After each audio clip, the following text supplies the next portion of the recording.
藍遊戲唔再靠運氣，閃牌機洗完，確保公平。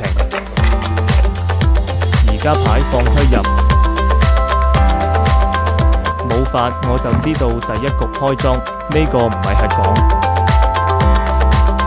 9點莊贏，牛唔牛？第二局仲係莊，又係9點莊贏。第三局係閒贏，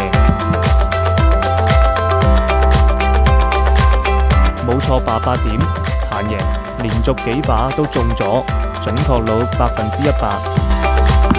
下局開莊，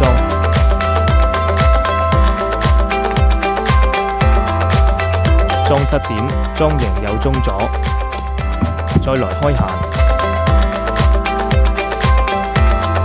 閒9點，閒贏就係咁神。